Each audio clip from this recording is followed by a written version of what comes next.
പ്രിയപ്പെട്ട കൂട്ടുകാരെ, അക്ഷരപൂജയിലേക്ക് എല്ലാവർക്കും സ്വാഗതം. ഇന്ന് നമ്മൾ ഖസാക്കിൻ്റെ ഇതിഹാസം വായന തുടരുകയാണ്. മാധവൻ നായർ പോയി.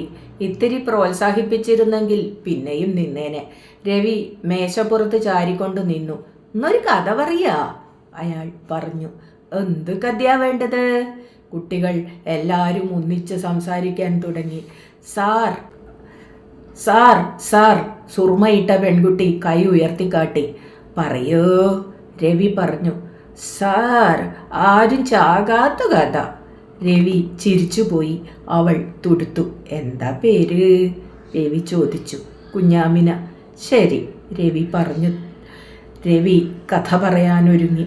പതുക്കെ ആ ജീവിതം അതിൻ്റെ ചിട്ടകൾ കണ്ടെത്തി. മാധവൻ നായർ ആബിദ എന്നു പേരുള്ള ഒരു പണിക്കാരിയെ കൊണ്ടുവന്നാക്കിയിരുന്നു. അതികാലത്ത് ഒരു പാത്രം പാലുമായി അവളെത്തും. ആബിദ വന്നതിൽ പിന്നെയാണ് ഞാറ്റിൻ്റെയും ചെളിയുടെയും മണം ആദ്യമായി അകന്നത്. മുങ്ങാങ്കോഴി എന്ന ചുക്രു രാവുത്തൻ്റെ ഒന്നാം വെളിയിലെ മകളാണ് ആബിദ. അവളുടെ അമ്മ കിണറ്റിൽ വീണു മരിക്കുകയാണ് ഉണ്ടായത്. മരിച്ചതല്ല, ചുക്രു കൊന്നതാണെന്ന് ചിലർ പറഞ്ഞു. അല്ല, അതികാമിയായ ഒരു ജാരനാണ് കൃത്യം നടത്തിയതെന്നും കരുതിയവരുണ്ടായിരുന്നു. അമ്മ മരിക്കുമ്പോൾ അവൾക്ക് 2.5 വയസ്സാണ്. രാവും പകലും കരയുമായിരുന്നത്രേ.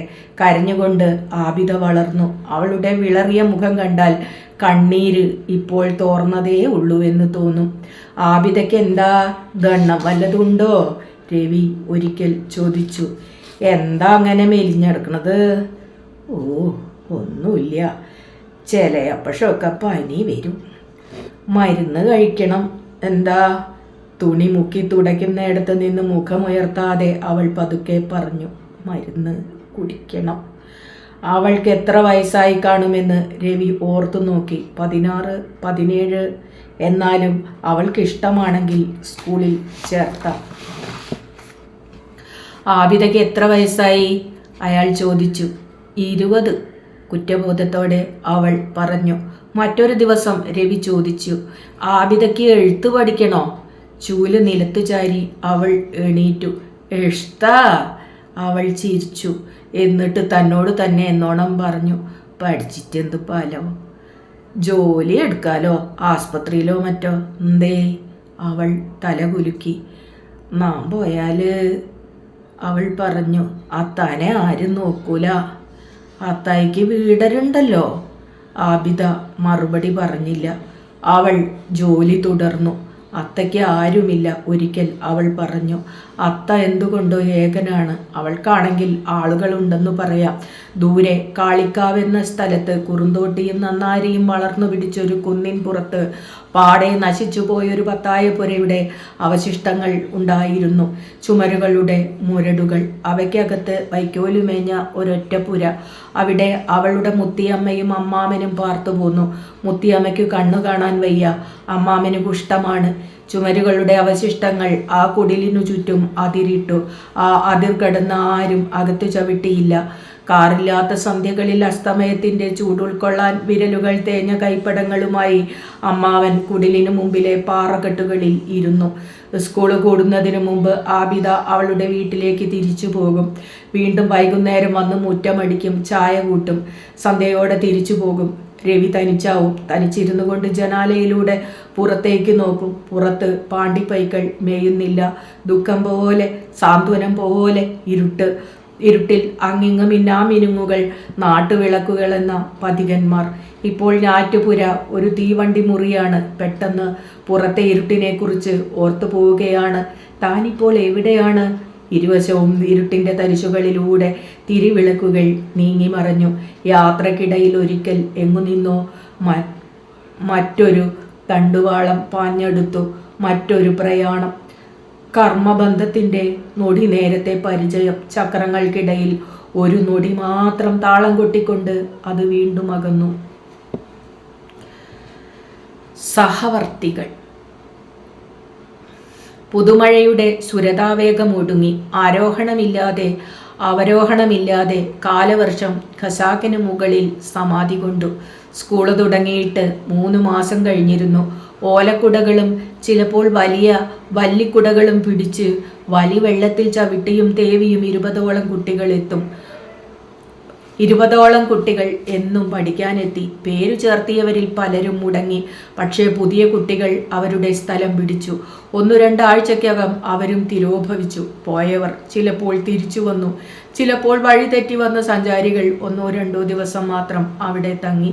ഒരു ദിവസം ഒരു ഹൈദർ ഹസ്രത്തിന്റെ പേര് വിളിച്ചപ്പോൾ പുതിയൊരു ശബ്ദമാണ് ഹാജരു പറഞ്ഞത്. ആരാത്? രവി ചോദിച്ചു. അപരിചിതൻ എണീറ്റു നിന്നു. എന്താ പേര്? പറടാ, കുട്ടികൾ പ്രോത്സാഹിപ്പിച്ചു. കരുവ്. കരുവോ തന്നെ സാർ? കുട്ടികൾ പറഞ്ഞു. തൊട്ടിയ ചക്കനാക്ക് സാർ. അവൻ്റെ അപ്പനിക്ക് കുരങ്ങ് കളിയാക്ക് സാർ. 10 വയസ്സോളം വരുന്ന കരുവിന് ഈ പരിചയപ്പെടുത്തൽ രസിച്ചില്ലെന്ന് തോന്നി. എന്നാൽ വലിയ രസക്കേട് ഉണ്ടായിരുന്നില്ല. ഒരു ചിരിയോടെ അവൻ നിന്നു. കുരുവ് മൂക്ക് തുടയ്ക്കൂ, രവി പറഞ്ഞു. തുടക്കടാ, കൊച്ചു സൊഹറ പറഞ്ഞു. എന്താ അപ്പൻ്റെ പേര്? രവി ചോദിച്ചു. കുരങ്ക് കളിക്കാരൻ ശന്തിയാവു തൊട്ടിയാൻ. എത്ര കുരങ്ങുണ്ട്? കുശലം അന്വേഷിക്കാമെന്ന് കരുതി രവി ചോദിച്ചു പോയതായിരുന്നു. 16 കുരങ്ക്. കുട്ടികൾ ബഹളമുണ്ടാക്കി. നോണിയാണ് സാർ, കുഞ്ഞാമിന പറഞ്ഞു. വീമ്പ് ചൊല്ലരുതാക്ക് സാർ. സാരല്ല, രവി പറഞ്ഞു. കരുവിൻ്റെ പേര് ചേർത്തട്ടെ. കരുവ് ചിരിച്ചതേ ഉള്ളൂ. ഏതായാലും രവി രജിസ്റ്ററിൽ പേരെഴുതി. എസ് കരുവ്. അത് ശനിയാഴ്ചയായിരുന്നു. ചൊവ്വാഴ്ച കരുവിന് പകരം അബ്ദുൾ മുത്തലിഫ് ഹാജരു പറഞ്ഞു. പക്ഷേ 10 ദിവസത്തിനു ശേഷം കരുവ് തിരിച്ചു വന്നു. ചാത്തനും പെരക്കാടനും പഠിപ്പു നിർത്തി.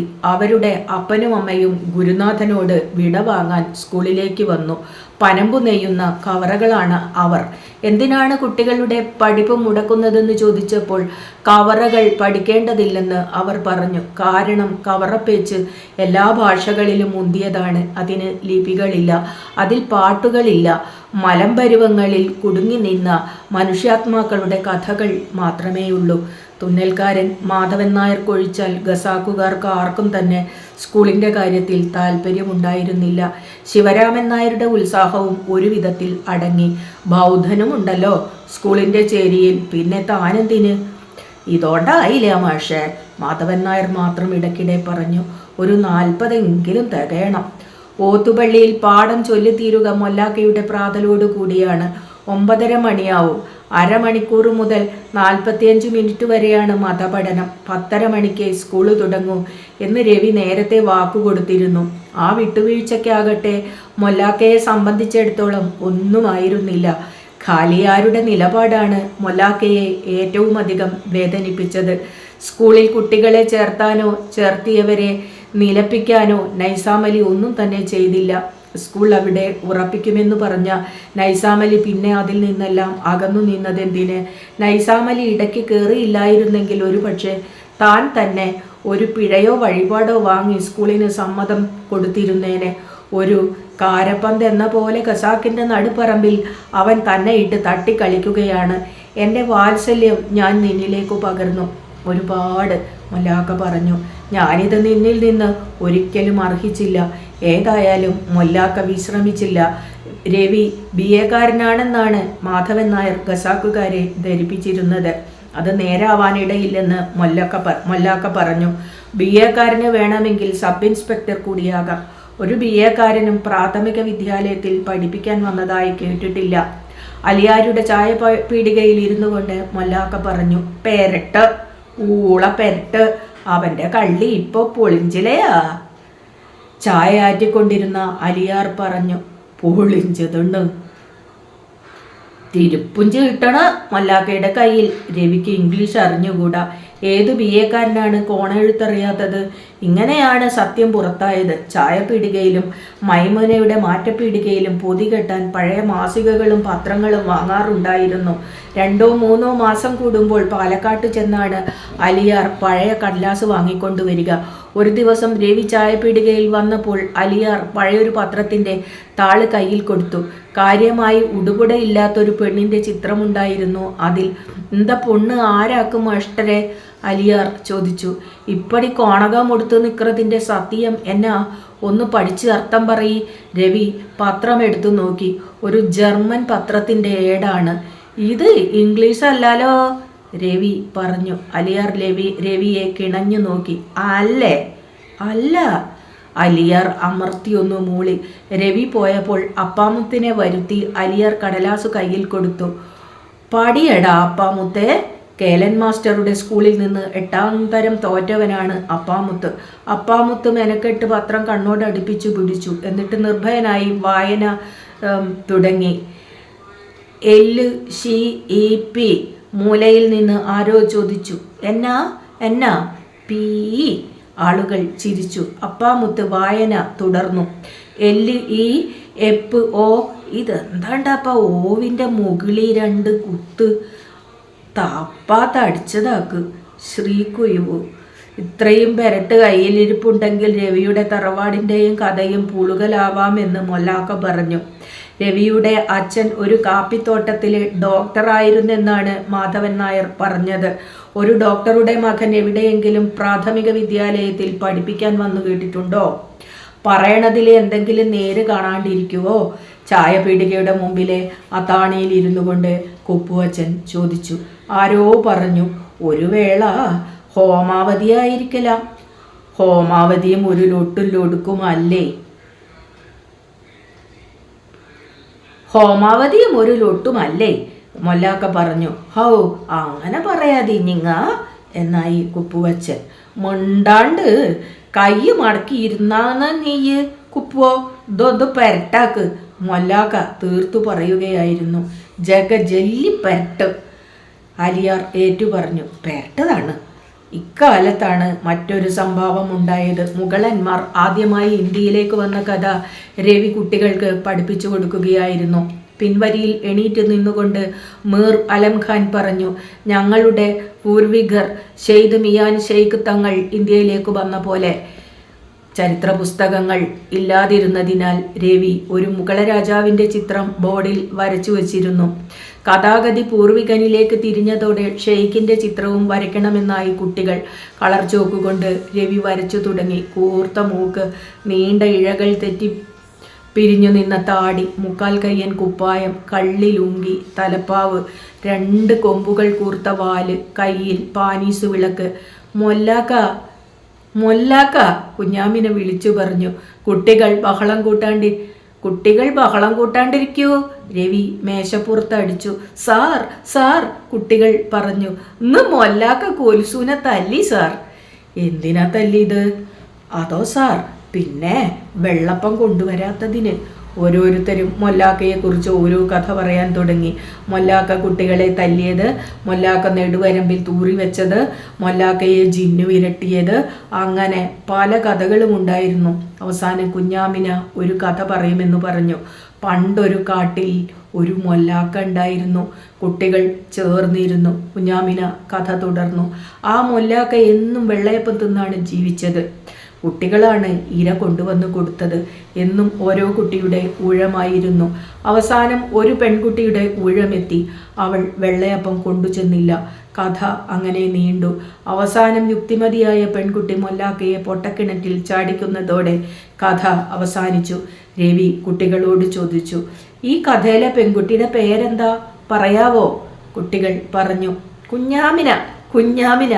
അതെല്ലാം തീർന്നപ്പോൾ രവി അവരോട് പറഞ്ഞു. മതി, ആരെയും ദൂഷ്യം പറയരുതെന്ന് ഞാൻ പറഞ്ഞിട്ടില്ലേ? ക്ലാസ് നിശബ്ദമായി. കുഞ്ഞാമിനയ്ക്ക് വിഷമം തോന്നി. അന്ന് വൈകിട്ട് നടുപ്പറമ്പിൽ കുട്ടികൾ തപ്പുകൊട്ടി കളിച്ചു.